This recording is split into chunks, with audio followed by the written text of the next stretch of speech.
Alright, today I revisited George Floyd, the videos surrounding his death, and read some of the comments. Somebody was claiming that the officers will be acquitted because they're going to find that he was on some drugs and those were the cause of death. Myself. So here's a quick jump through what the autopsy of George Floyd says. I'm going to skip a bunch of it, but you can pause it and read it if you want to. So, we're just going to kind of skip forward to some of these injuries. I'll make a real brief comment on them. I suppose I should go slower in case you are pausing it. But a lot of these injuries are what I would expect. Injury of the head and neck, 4 centimeter long, left corner eyebrow, midline of the forehead, left cheek. You know, these are the sort of things you would expect. We saw this in the video. He was, being wrestled on the ground with his face on the concrete. So, this all seems pretty normal with kind of the abuse that the officers put him through before he was killed. So we're going to fast forward. The part that's really important here, I believe, is the toxicology report. So as soon as we can get to that, which, by the way, this is my very first time reading an autopsy. I did my best to kind of interpret it. If anybody really thinks I did a poor job, point out my mistakes in the comments. I would much rather have people have accurate information than just going by whatever I say. I mean, I think it makes sense, but maybe it's not correct. So here's what was found in his system. The important ones are this. Why won't it let me highlight? Okay. Well, right here. And the fentanyl. Somebody was claiming fentanyl was listed number 1, listed first. And that means a lot. I assume it would be like ingredients, on a package of cookies. You're looking for the number 1 ingredient because that means that it was the most potent.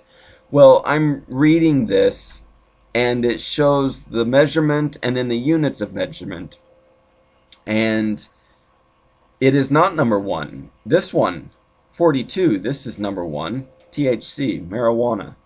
I think all of these THCs, these are all related to marijuana. 19 is number 2, methamphetamine. Fentanyl is 11. So, I continued to read, and they reference these comments. This one, which I pointed out earlier, it does say fentanyl. However, the very end of this, it says it is considered to be pharmacologically weak. We're gonna skip that. Edit it out. It is considered to be weak. So to me, it's irrelevant, and it was in such a small dosage, anyways. Dosage, probably the wrong word. 0.65 when these other ones are actual full numbers. 19, 11. This one's 0.65, considered to be weak. Let's go check out this one, fentanyl. That was number 9 down here. Fentanyl. Here we go. It is reported to be 80 to 200 times more potent than morphine and has a rapid onset of action as well as addictive properties. Okay. It is reported that patients lost consciousness at an average plasma level of fentanyl of 34, I don't know what that is, nanograms per milliliter. But they're all in the same unit of measure, so 34. Remember, his was 11. 3 times 11 is 33, about the same, so 1/3. He had 1/3 what it would take for the average person to go unconscious.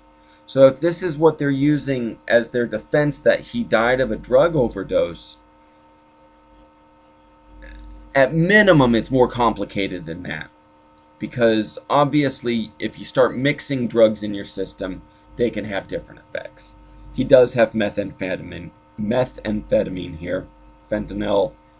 Weed, I'm not sure that that's a big deal to mix things with. Could be, I don't know. I'm not a doctor.